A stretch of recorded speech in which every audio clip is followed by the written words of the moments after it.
What's up, you gastronomical goob jobs? I am your Oh yeah. host, sort of. I'm a chef by trade and a mark by choice. I am the Will Gray, and joining me today is one of about three people on this planet that I will say can cook better than I can, Mateo Gaddis. Matt, how Oh, are you? I'm very well, very well. Having a morning, having a very particular type of morning. So some of you, especially locally, might understand that last night was hot chicken and this morning is coffee. So we're gonna get through it together. So, quite literally, you could say you have a dirty belly. Oh, I sure do. I sure do. Where'd you eat hot chicken? I actually we went back to Party Fowl. I hadn't been there in a long, long time, and because it's not. I talked a lot of shit about Party Fowl for a long time, mostly because it's a very popular non-black owned, like non-independent hot chicken joint. I kind of tend to poo-poo on them a little bit. Not gonna lie, man, had a Hattie great meal. B's. Yeah, yep. Had a really great meal, man. They're doing a lot of fun stuff with hot chicken. They're not doing the bird wrong at all. Great happy hour. It was a good time. I slept on them for a while, so I don't necessarily take back everything I said, but I will go back. I'm gonna be honest, man. I don't do the commercialized the queued fried chicken spots anymore. Like I stopped Hattie B's for that reason because you and I have talked about it and at nauseum in person, but you've mentioned it on the show as well about how sometimes those commercialized chain spots start to lose their flair once they go from one location to five locations to 12 locations. And I feel like that's one of them. Like when you do hot chicken that way, you Yeah, start to lose that consistency. So the more chains they've put up, I feel like Hattie B's has slowly started to go downhill with it. I love the chef. yeah, He was a brilliant guy, but he's, you know, yeah. just I not feel you. my cup I of will tea. say, the chicken that both Amanda and I got were we both went medium, and I got their sauce consistency is really good. It stays blended really well. It doesn't settle. So I got a side of the one level hotter, the one that they're calling the Nashville hot, and the medium was okay. That Nashville hot sauce was good. Like it had some backbone to it. Like hella spice, good savory spices mixed in. Yeah, it was real tasty. When you eat hot chicken, do you always get the hottest? Like, I always go second to hot. Like, if I go to Hattie B's or somewhere, like, I'm not going to get the fucking nuclear, but I usually try to go that medium or hot range. Do you always go hottest? It depends on how squirrely I'm feeling. Like if I know I have to honestly, if I know I have to like work the next day or something like that, I'll go medium every time. But if I really want to go for it, I'm like you. I'll usually go like one level under the hottest. I have a heat gauge, and it's like, how bad do I want to hurt either during the meal or after the meal? And that'll Yep. determine. So if this is the last stop of the night, I'll go ham and get some really hot ass chicken. But if I've got to eat chicken and then go to a ball game or go to a show or something afterwards, the level of hotness will proceedingly go down based on my actions the rest of the day. Yeah, yeah, and I know we got to get this on track at some point, but for anyone that doesn't know me, I did do a tour of hot chicken a few years ago. Went to every joint in town. There are a couple of new ones that have opened up that I haven't been to, but got the hottest of the hot from every single Nashville hot chicken joint in town. Did it in about a course of about 6 weeks. Uh, and I couldn't eat anything spicy for like a year after that. It absolutely ruined my life. Well worth it. Like I can tell you with certainty that if you tell Boltons to ruin your life, they will do it. $100%. It burned me up hotter than anybody else. Matt says I'm a wimp. I don't want to do real hot shit. I don't want to sweat while I'm eating. Um, Oh, if you're not sweating, what are you even here for? I feel like there are 2 points in your life where it's perfectly okay to sweat, and that's during food and during sex. Those are just completely like understandable situations. Yeah, Matt or says he like feels running from bad the for your cops. plumbing. Yeah. Um, Sledge Pardon me. says, I love spice, but hair's going up and glasses are coming off because I sweat profusely. But she also Seen swears profusely, apparently. I seen that as well. I think I know that as well. All right, Matt. Let's get after it. Let's get after it, bud. All right, so the name of the show's Dirty Belly. Tell me the best thing you ate this week and tell me the worst thing you ate this week. So best thing I ate this week. I wanted to be a little on brand here, and I know you'll love this. So with my job, I get the pleasure of taking home some scraps of some of the finest beef in the world. I Uh, fucking missed that. this time was a little vac seal pack of some end cuts of some olive fed A5. And I've had enough of it now that me as well as my roommate, we've had the experience. Like we know what A5 is and the different types. So we've started doing dumb shit with it. Like we've done Philly cheesesteak sandwiches. We did like Nashville hood sandwiches with like mustard and onions and American cheese. So this time, basically on a dare from my coworkers, threw some olive-fed A5 onto some 7-Eleven nachos. Uh, That's fucking dope. so I'm not. It's not like the greatest thing I've ever eaten, but it's some real fuck around find out kind of kind of meal. I loved bringing the A5 home. The kids got well accustomed to eating steak and eggs because the same shop, like a couple times a week, you would just rotate through who was taking what scraps home because there's Yeah. so much. And I would show up and I would have the A5 perfectly marbled little slabs, and I would cut it and strip it down and make like steak strips with eggs, and they would just be eating Wagyu and they had no fucking clue. Yeah, it's like here's your steak and eggs. By the way, each of you have a $60 plate in front of you. Yeah, no doubt. Like $45 an ounce off the menu, guys. Like, $200 breakfast, just real casual. The other thing I love taking home is when we do the tallow process to make the beef tallow. The leftovers from that it's essentially confit beef, and all you got to do is separate it from the fat chunks, and you have. My favorite thing to do with it is tacos. Just add a little cumin and salt, and it's just shredded, unbelievably flavorful beef. when I showed up at your house for your birthday party a few weeks back, your roommate literally handed me a bag full of ground Wagyu and Yeah. assorted like prime cuts and was like, "Can you make tacos with this?" And I was like, "I got you, dog." Yes, in and fact, you can. and those were some fire ass tacos. I would probably say the best thing I had this week. I've been a sick little baby boy. Oh, Yesterday was the buddy. first time I was back on my feet, so it felt nice. Yesterday, Al, like a good little Jewish girl, made me matzo ball soup from scratch. Oh, Boiled nice. the chicken down, got everything, like the veggies were roasted off, like got all the chicken broth made, shredded the chicken, made matzo balls from scratch. It was perfect. But I've been sick You're for, gonna trigger Sledge it real good with this matzo ball talk. dude, it was so fucking good. The matzo balls weren't too dense. They had soaked enough in the broth so they were nice and juicy. It was pristine. Mm, mm, Will mm, mm. promised me the best burgers I would have ever had, and then he didn't come to Chicago. Fucking cock tease.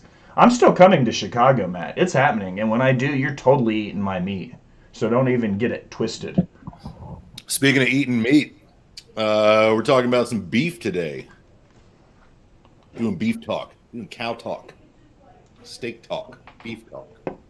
So when you think about cooking and preparing beef, like this is a really weird way to look at it. You want to start at their nose, or you want to start at their bum. Yeah. Just either way. Yeah. So no. Honestly, I would. I'm more of a ass forward kind of guy as far as the cuts that I use. Also, my most of my butchery is with whole hog, so I'm not like the most familiar with primal cuts with beef, but um, with most of my experience, it's a lot of cuts from the midsection. Obviously, your tenderloins, your ribeyes, that sort of thing. your beautiful, beautiful hangers there in the back, and then big roasts and steamships and whatnot. So yeah, I'm more of a butt forward guy when it comes to beef. See, this is why you and I complement each other so well, because I've done whole hog butchery, but I spent more times breaking down cattle than I maybe have anything else. Um, I like my favorite thing about breaking down beef of any kind or capacity is it's almost like God gave you a fucking blueprint for it.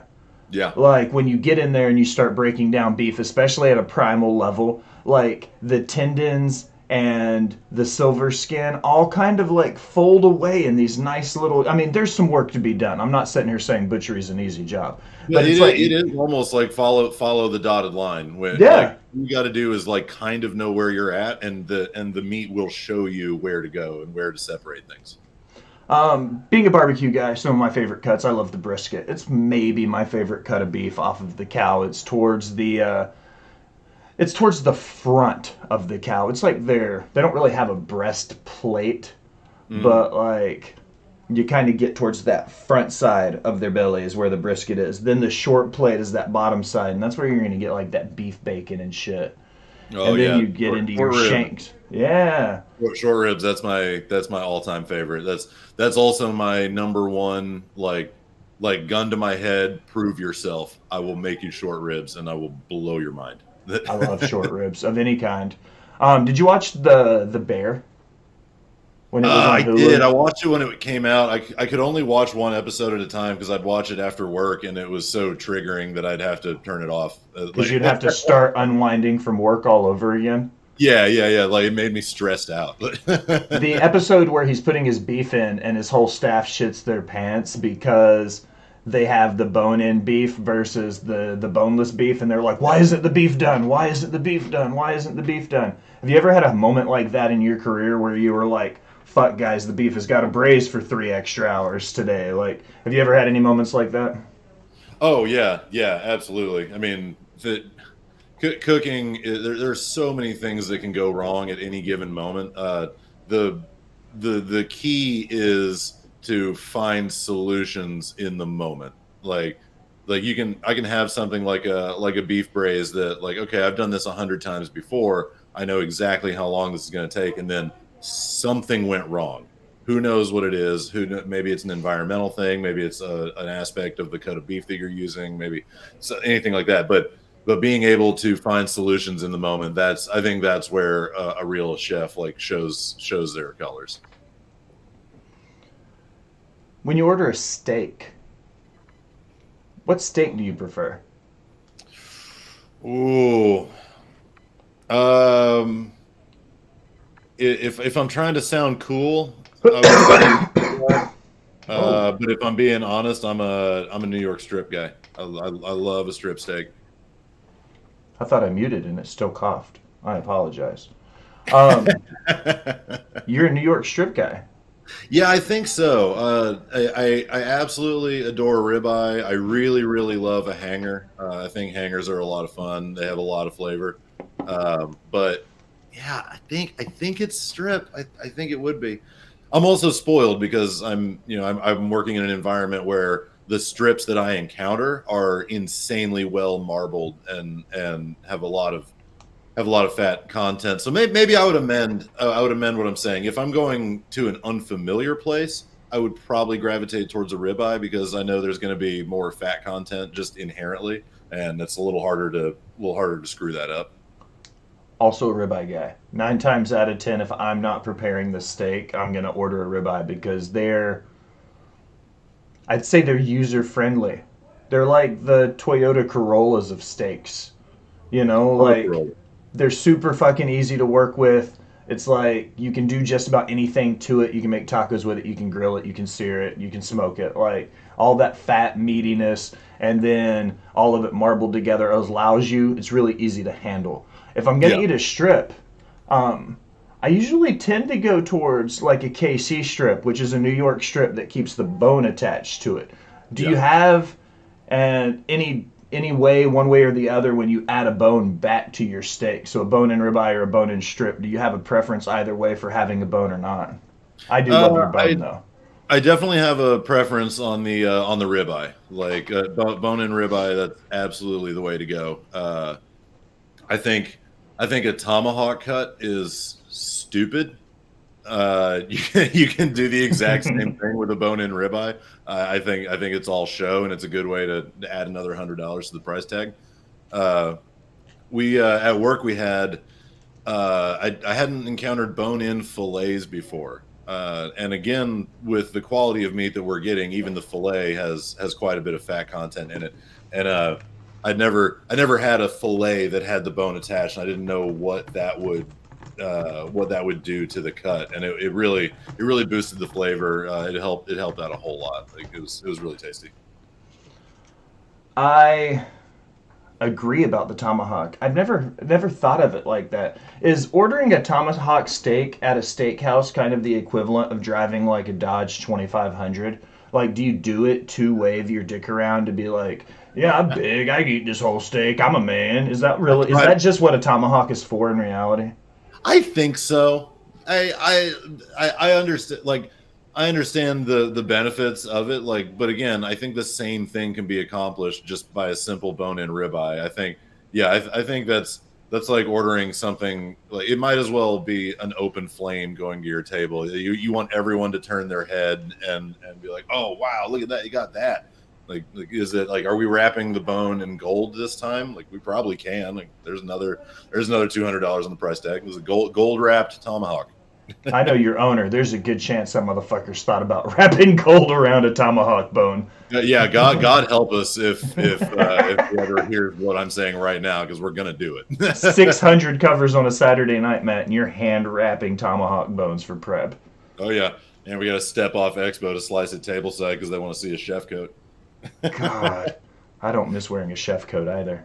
Um, Uh, I do want to tell you about this. That actually might be a good jumping off point into talking a little about Japanese beef. But there is a thing that we're running right now that will probably excite you a lot. And just for everyone listening, just to do like the quickest crash course in Japanese beef ever. A lot of what we handle at my restaurant is A5. It's the highest grade of beef in the world, the best marbling. There are different BMS scales, which is like a fat content scale, and typically what we work with is a 9 plus on a scale of 11. So it's really good stuff. Anyway, there's that. Past the A5, once you get into A5 territory, you get specialized cuts.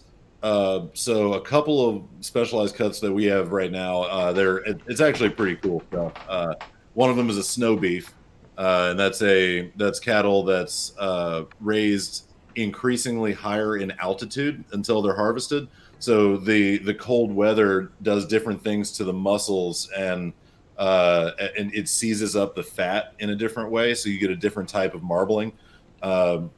Another cut that we have is an olive fed A5, and it's like the name implies, the end of their diet is olives. So the fat takes on a flavor essentially of olive oil in the beef. So it already tastes like it's been dressed with olive oil, just with a little bit of salt. Anyway, that being said, we have a plate of standard A5 Miyazaki Wagyu, snow beef, and olive beef, all in the same plate. fuck yeah. It's insanity, dude. We had somebody order that. Two tiny little ladies out at this table. They ordered that and another progression. It was like an $800 order of steak for these two. It Yes, was please. unbelievable. Yeah. Oh man. Yeah. It's a sight to behold. Like it really, like if you have interest in Japanese beef at all, like that was one of the first times that I got like real excited, is seeing all of those hard to find things on the same plate in the same place. Like that was really interesting. One thing that I appreciate about Japanese beef, and I think you'll attest to this, is when you get to a certain level, you don't just get your beef. It's not just like Cisco walks in with a big box and they're like, hey guys, here's that 60 pounds of ribeye for you, and they drop it on the counter, okay? Like when you go in and somebody brings you that level, especially when you get into the A5 and your high BMS, like your 9s to your 11s, when you start getting up there high, you literally have somebody who comes in and they bring you a certificate that looks like a certificate. It's like a death certificate, honestly. And it has the cow's nose imprint. It has their color and shading preferences, like their color markings. It tells you who your cow was down to its name, if it had Yep. a name. So you know exactly the story of where your cow came from. And these are the places now in Japan that are doing ridiculous things, like growing, like I said, growing the cows, like raising the cows in green screen rooms that are nothing but sunny pastures at a perfect 80 degrees for their entire lives, guys. Yep. Like the Japanese meat, like people think about the jungle in the 1970s and about how shitty the meat processing plants were. Now think of the exact 180-degree opposite of that, and that's how Japan is handling their beef now. It's literally the best product in the entire world. Yeah, turns out if you treat the animal really really well and keep it happy and peaceful for its whole life and treat it humanely, you get a better product. There are a lot of myths out there. I've had to I've had to argue with a couple of restaurant managers that I've worked with about this. A5 cattle, they do not sit on couches. They do not watch TV. That's what humans think is comfortable. That's not what a cow thinks is comfortable. They do make concessions for these cattle, like to the point where if there are like a couple heads of cattle and say they don't get along, because animals don't get along, they will put them in separate pastures to keep them more happy. They will make sure that they're not too close to traffic so the noise doesn't bother them. Um, but it's not the whole, like, there's a myth for a long time. It's like, oh yeah, they sit around and they eat ice cream and they watch movies all day. Like, no, that's what you want to do. That's not what the cow wants to do. I think it's amazing what they're doing. And not only that, like I said, they're putting out the best product on the planet. Um, when you go to a grocery store, what's the lowest grade steak you'll personally buy for yourself? Do you have like a limit? Are you like, I'm not going to buy a steak if I can't get A, B, or C? Uh, Not in particular. I'm a big visual guy when it comes. So like, if the grade isn't fantastic, but like I still see like a decent bit of marbling or something like that, like I'm not really too worried. I would I would I would angle towards prime as being my standard. I think, but it's all like beef, like any other ingredient, is very visual, like it's and tactile, like you can feel how it is. Like, I don't want to pick up a steak from a butcher and I don't want it to be squishy, like, something like that. Like, I want nice density, I want good marbling. um, but I think it's the same as picking out fruits and vegetables, like I wouldn't put a rule on what kind of avocado I'm going to buy, but I know it when I see it, like. It's like when if you DoorDash your food or Instacart or whatever the fuck it is. Like I don't ever order my proteins or my produce through Instacart. Like I will always go into the store and handpick my own produce and handpick my own proteins because I My want to put. psychopath roommate gets every now and then gets the Amazon steaks, and it Oh, it hurts. It hurts to see it. I It follow a guy on TikTok. Sledge in the chat says I've heard the Dollar Tree steak slap. I follow a guy on TikTok who does this whole like cook a meal for $3 things, and he'll go buy. He keeps a dry stock in his kitchen, but like he'll buy like the $1 steak, and he'll buy the cheap corn tortillas, and this motherfucker will go make some gourmet ass looking nachos with it. So granted, the meat's cheap as fuck, but he still makes it look good. is that like, hold on, like, is that literally real? Does Dollar Tree have steaks? Yeah, like for real, for real. Oh shit! I Am know I? what you're doing later. I'm Matt I'm also gonna says, I look wonder that. what cattle-fed cattle would taste like. I need cannibal beef.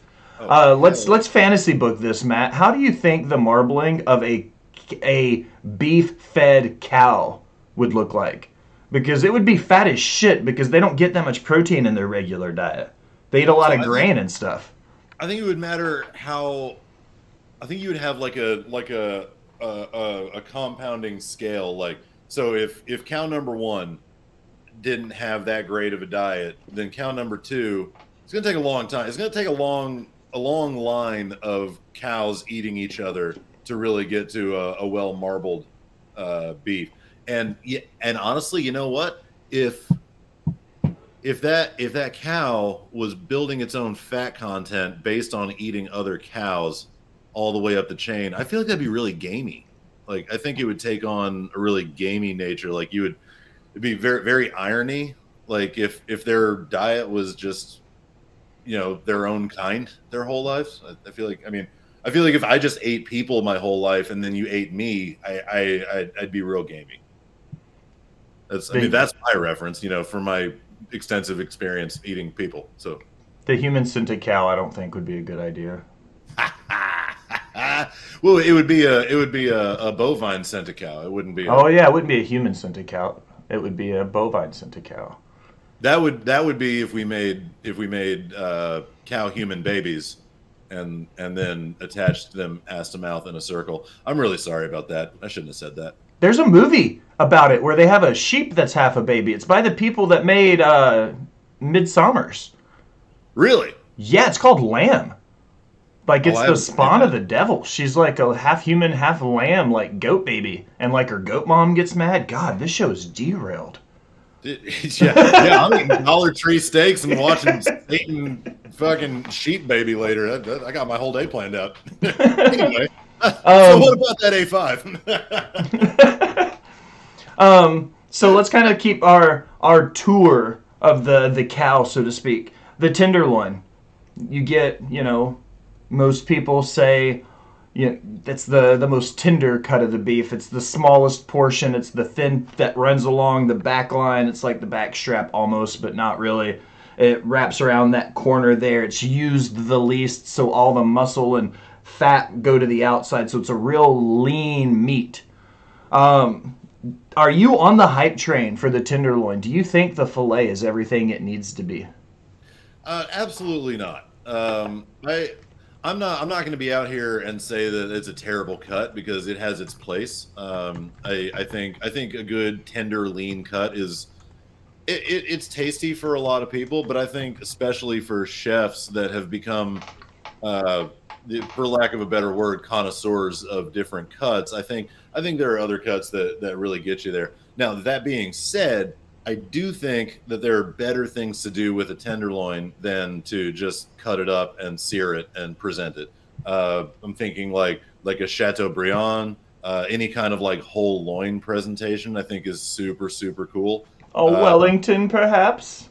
I was literally about to say Wellington. It's dope. But again, I think that speaks to that piece of meat not being everything it should be, because if you have to brush it with mustard and duxelle and wrap it in pastry that's 50% butter and bake it, then you're kind of already telling me that cut of meat is bullshit, so we're going to dress it up. Like, it's not, I don't think it's something that should just be seared and served as is, even though there's no going back from how wildly popular a filet is. I feel kind of dirty sometimes making beef Wellington. For exactly why you just said, is because you like take you're hiding something. Yeah, it makes you like you take let's take mushrooms and shallots and mustard and prosciutto and pastry dough or puff pastry or phyllo dough, whatever you decide you're wrapping your shit in, and let's take this really pristine cut of beef we just paid $20 a pound for on the cheap side, and let's wrap it in all this other shit and bake it. Yeah. It seems counterintuitive to me as a chef to take the most prestigious cut of meat, but it require the most work. And that's why I don't like a filet. I don't want a lean steak. I like that fattiness. I like the gaminess of, you know what I mean? Like, I like everything the fat content brings into the dish. So I'm just not a filet guy. I do love a fucking banging beef Wellington, though. I don't think there's anything wrong with a beef Wellington, because then you're treating I think it's a difference in how you're approaching the dish, because with a steak, if you're serving a steak, you're saying this is my centerpiece. Like this is the meal. This is the headliner. With a Wellington, you're saying this dish is the headliner, not necessarily any of these ingredients, including the beef. It's the sum of the parts is what I'm presenting to you. And I think it's two totally different philosophies of serving beef. Like it can be the main attraction, or it can be part of something bigger. I really love Beyonce Knowles. Love Beyonce. Okay? But if I go to see Destiny's Child, it's not to see Beyonce. You see what I mean? Beyonce is the fillet in this reference. Destiny's Child is, it all wrapped together with everything else. You got to get the stuff. I've always said that Destiny's Child is the beef Wellington of music, and if you know me, you know I've said that. Oh yeah, 100%. I love me some Beyonce Knowles. Sledge brings up a good question. Not a good question, but a great segue. 180-day dry-aged Chateaubriand is the best steak she's ever had. Mateo, how do you feel about dry aging your beef? You know what? And this is sort of sacrilegious as a chef. I'm not a huge fan of game flavor. I love fermented flavors, but there's something about aged meat that kind of hits me in like a primal, oh, this might be spoiled kind of thing. That being said, You don't want to taste blue cheese in your beef there, Matt? exactly. But that being said, I have encountered some remarkable dry aged steaks, and you beat me to the punch there. But like it's always fascinating to hear somebody say like, "Oh yeah, the funk flavor on that, like it's you're really getting that blue cheese on the steak." And I'm like, it took me a while to really understand what people were talking about. Like, what do you mean blue cheese? That's insanity. And then I tasted it and like, oh yeah, you're right. This is funky. Mm-hmm. So I'm a lot more. If we're talking about aging, I'm much more of a fan of not necessarily a wet age, but a koji fermentation. I'm super into. That's kind of a newer process, and a lot like most of my food philosophy, I tend to gravitate towards Japanese things. So koji is a rice fermentation that you can use, and chefs have just started to put that on the outside of meat and do like a wet fermentation rather than a dry aging. So I'm much more of a fan of that, because dry aging, I don't know. I'd rather just have a good fat content and a solid cut than it be 90 days old. So let me clarify this on a koji steak, because this is even new to me. Are they inoculating the grains and then coating the steak in it, so as the inoculation process happens and the spores develop and everything moves around it, are they using that to encase the steak? Yes. That's fucking brilliant. It's insane because it causes so dry aging causes that funk, that blue cheese flavor. What koji fermentation does is gives you, like, think of something like a kimchi or a kosho or something like that. It gives you a more pure fermented flavor. It's kind of hard to describe. It's kind of a if you know you know situation on this one. But there are differences in like mold aging and fermentation aging, and the koji is much more about fermentation. And I've even seen I've seen a video of a guy making a koji butter and encasing a whole rib loin in koji butter. So it's not only I have the weirdest boner right now. Yeah, dude, it's insane. It's sitting in butter and it's fermenting, and you leave it in there for. It's not a long process because of the active fermentation. I got into koji and inoculating grain spores and stuff when I was at a country club and I was making ramen. And when I started to make like my pork jus for it, one of the most important pieces of your broth is whatever type of like miso or bean paste you put into it to help breach that flavor profile. So I was like, fuck it, I'm Southern. And I'm not the first person to do this, but I know I was the first person in Gallatin, Tennessee to fucking do this. But I took black-eyed peas and I inoculated black-eyed peas and made a black-eyed pea miso for my Dude, ramen, and I was fuck like out of barbecue here. pork belly, and instead of seaweed I used turnip greens that I had pickled like kimchi. It was Yep. like fucking beautiful southern ramen, but I inoculated black eyed peas. And that was one of those awkward, and I think you'll appreciate this, when you first get into fermentation or anything doing where you have to make mold intentionally with food, Yeah. you have to Well, eat first of all, it. you're gonna fuck it up and you're gonna eat it and you're gonna shit your brains out. Like Exactly. You have it's gonna happen. to eat it in order to test it before you can serve your guests. So you eat it and then you got to wait like 12 hours. Matt's gone. And you've got to try to figure out like the process of what's going on to make sure you don't get yourself sick. And he's on Jeff's side of the thing. He's right behind me. Jesus Christ, Matt. I don't know what the fuck just happened. We I got don't know, sucked man. into the ether. It's hours later. I blacked out. I lost a lot of time. I may be wanted at this point. I don't know what happened. It was like on that intergalactic movie where 1 second on their planet is like hours on Earth. And that's the way it was for me. Like, I feel like we just paused for like 5 seconds, but apparently it's been like 9 hours. I think the viewing audience was maybe gone for 4 or 5 minutes, and I was gone for days, man. I don't know if I have a job anymore.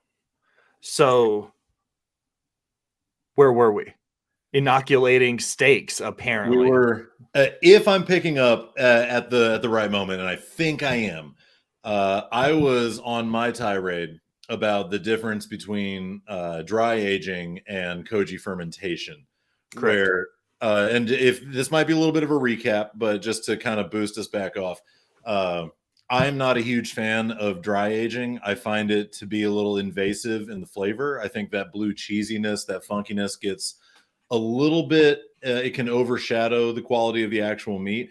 Whereas a koji fermentation does a different sort of aging. It does a rapid aging. And if you're familiar with a kimchi or a kosho or a fermented pepper, you're that flavor is going to be more familiar to you, and that's what I would rather have associated with a steak rather than the cheesiness of a dry age. Having done some serious dry aging, I was at the Honeysuckle down there in Franklin for a little while, and for some reason, the guy who owned that place lived and died by it. So I got really into it, making my own prosciuttos and hams and stuff like that. It was a cool process. Um, have you ever dabbled with wet aging, like vacuum sealing steaks and stuff like that to age them that way? Out of curiosity. I have not. I've handled some steaks that were done that way. Specifically, when I was at the restaurant up in Virginia, and I will shout them out because I can't wait to go back here in a few Field weeks. in Maine. Yeah, Field in Maine. Can't All wait. the to shout outs. Lovely people, Neil and Star Wavra. Fucking love y'all.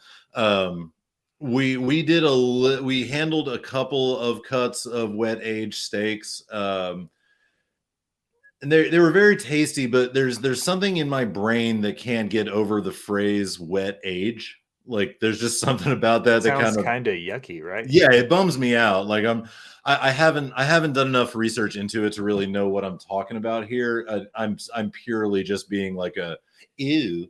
Well, that was my thing too. Is I know you and we've walked very similar paths in the culinary world. We've worked at a few. We're still trying to figure out what the terminology is for when two chefs have worked at the same restaurant but at different points. So, Yeah. like, I worked at a place, then left, and now Matt holds the exact same position I held in that same restaurant. And this isn't the first time this has happened with my friends. So I'm trying to figure out, what is the chef version of being an Eskimo brother? I'm asking. I'm going to find out what this is called. Yeah, the griddle buddies. Griddle buddies is a great term. I think my vote would be for griddle buddies. But But in the knowledge that I have when it comes to handling steaks is almost exclusively dry aging because of my time at the Honeysuckle working with those guys. Because when we did it, we did 28-day dry aged American Wagyu, which was coming from Blackhawk Farms, Elizabethtown, Kentucky. Like, shout outs to those guys. Those guys do great. They took Japanese genetics and brought the genetics to America and then bred the cows as pure grain-fed cows here in the States. So they're American Wagyu. There's a lot of, like, when you get into the USDA, you and I talked a little bit about it, like prime and choice and select and, Wagyu and then A5 and the BMS scale. But shout out to them because they gave great beef at a very reasonable price for good quality and marbling. Do you have a preference on grass fed versus grain fed? I like the fat content of grain-fed cows. They're bigger cows. They produce more meat. I know if you get into some of these like Eastern European guys and some of the guys up in Denmark, like your Rene Redzepis and stuff, they even got into waiting until dairy cows were at full health and full life and then harvesting dairy cows for their meat because of the fat content in them. They're not going to be your marbled A5, but these rich, fat, healthy cows were producing gorgeous meats. And they were as pristine as A5 because they would harvest a cow every 5 years or whatever it was versus every 18 months or whatever the case was, because they waited for the cow to get to a full life before they could do it. So there's the evolution of how we handle our beef, how we handle our meat has changed so much. Yeah, and that question was sort of a loaded question with a bit of a cheat code answer for me. One of the best steaks I've ever had, or some of the best beef I've ever had. The name of the farm is escaping me. It's a farm in Northern Virginia, family operation. They're really great. But they did a grass fed herd of cattle. And then for the last like 3 months of their lives, they were switched to a grain-fed diet. So you had the flavor, grain finished. Yeah, like the barnyard flavor in the meat of being a grass-fed head of cattle, but then you got the marbling and the creamy fat texture like you get from grain-fed. So I think a hybrid diet for me is probably my preferred. Bear Creek Farms. The Cherries out there in Franklin, out there by where your parents live. They've got Don't dock my parents, dude. Huh? Sorry. Oh, I'll cut that one out. But they do a grass-fed grain finished at Black. What is it, Blackwood Farms?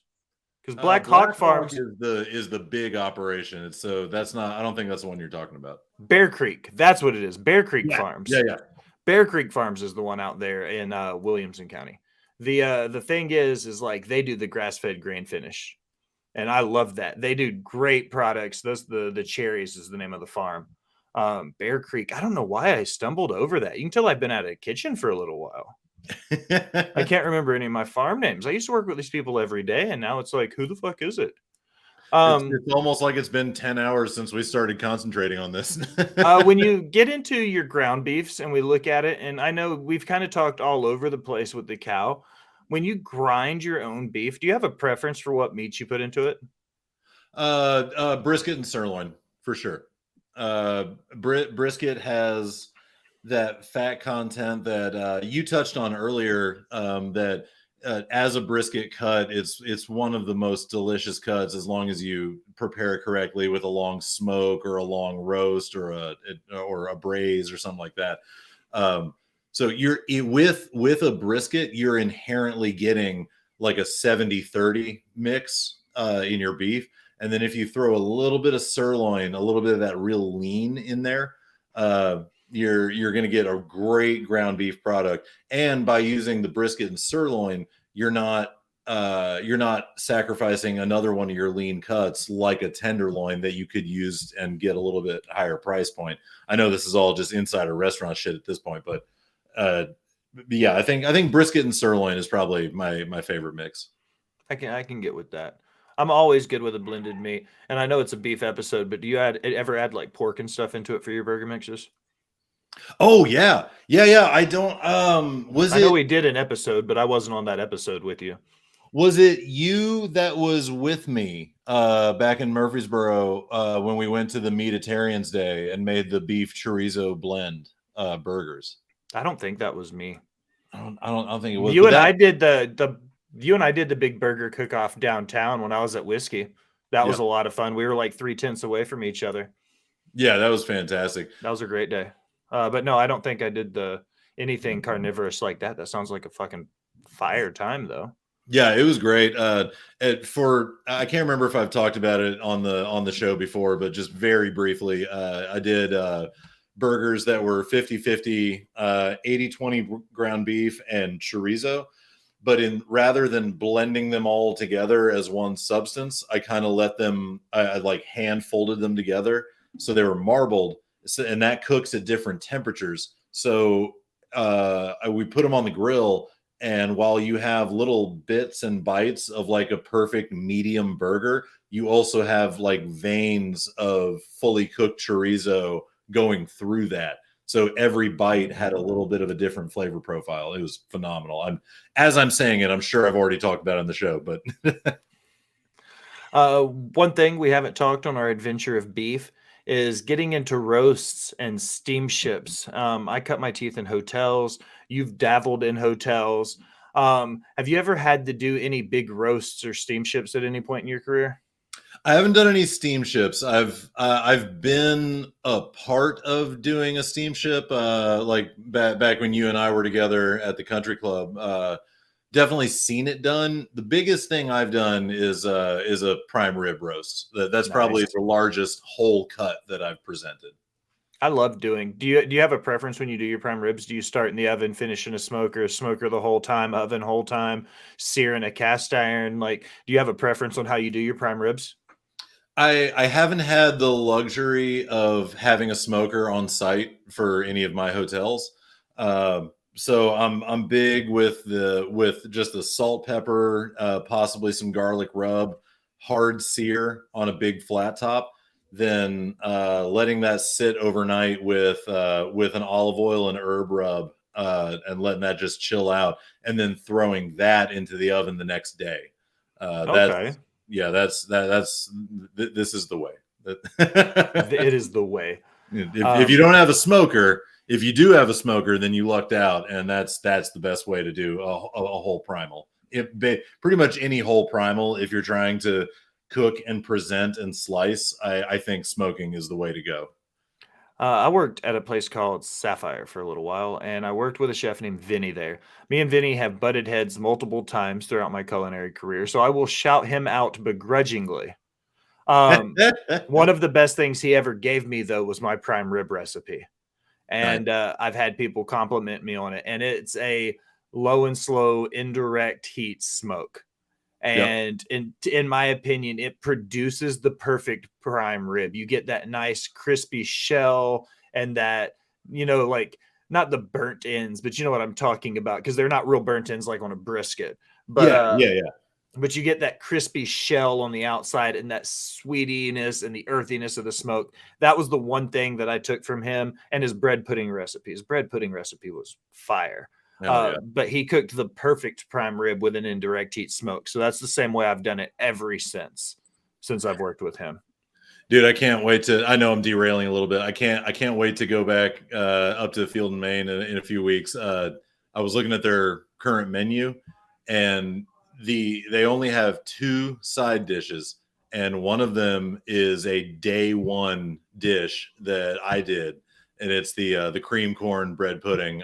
We talked about it on the cornbread episode, and it's still on the menu. Cast iron cornbread pudding. I can't wait to fucking eat that again. It's gonna be amazing. I remember when you moved out there, man. That was such a weird point in both of our lives. You and I, like, throughout our years, we've never really fallen off, but there's been peaks and valleys where we would go without talking. And I remember you just randomly being like, "Hey, by the way, I'm moving to Virginia." Yeah. Real quick, I'm gonna fuck off for a minute. Yeah, I did it later in life. I was like, "By the way, I'm moving to Knoxville," and I moved out to the mountains for 2 years and lived in the Smoky Mountains. Different parts of Appalachia, but we both did it. Yeah. All right, Matt. You got any closing thoughts on beef in general? Anything we didn't touch on? A recipe that you're like, I've got to throw this out there. This was a preparation. Anything like that? Man, not in particular. I think we covered it pretty well. I think the big thing that I would couple of big points that I would say are treat your ingredient well. It's like anything else that you would buy. Like, yeah, beef is going to be the star of the show, especially in American cuisine. But treat it with respect. Don't overcook your meat. Don't under season. I would much rather you over season. Don't under season your beef, and just let it speak for itself. Because once again, this kind of goes back to the conversation of like a beef tenderloin versus a Wellington.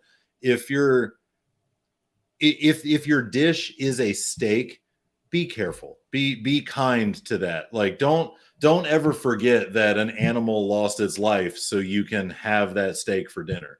It's a very, very important thing. And for all of you, this might get a little dark, but for all of you chefs out there, for anyone that cooks, if you've never watched or been a part of a harvest or a kill, it's something that really never leaves you. Like I was a part of a couple, and it really led me to a high level of respect for my ingredients, especially protein, because that's something that lost its life so that you can have a nice dinner. So just be good to your ingredients. Take your time, think about it. What he said. I think that's it. I think there was something else, but I don't remember. I would like to echo your point there, because that is 1000% true. Like, you never really think about it until you've been there. And I've never been to a cow, but I've done pigs and chickens, and I've had the opportunity to hand do my own chickens and stuff. You know what I mean? Like wring a neck, go through the process. It's a very, I don't want to say gut wrenching, because that might not be the right feeling, but it's humbling. You know, for me, it's humbling. A perfect example of this is I've deer hunted, but I didn't use a rifle. I used a bow. So the first time I harvested a deer with a bow from a tree, like, it was a primal feeling to know that you didn't do that for sport. You did it for food. And then when you do it with farm animals, like your pigs or your cows, it's the same thing. Like, that animal, yes, it had a purpose. It was raised to be food, but it's still about respecting the fact that it gave its life to feed you and provide for your family, I guess. And it's easy to forget that these days with factory farms and all the commodity meats that we get. It's Beyond easy meats to kind and of stuff lose like that that. process. Yeah, but to me, that's when we're talking about any kind of protein. That's the most important thing to me, is to be respectful and to put your best effort out there. Like, take what we've said today, take anything else that you hear, like, make sure that shit is delicious. Well, Matt, we did it. It took us 12 hours to film a 58-second podcast episode, however long this is. Jeff's going to be like, I could never go on vacation again. No. Clearly we cannot be unsupervised. And we have to do at least one more. You got to do another one. God! We've got to do at least one more. But for my buddy Matt Gaddis, I am the Will Gray. Thanks for stopping by and listening, my people. Love you.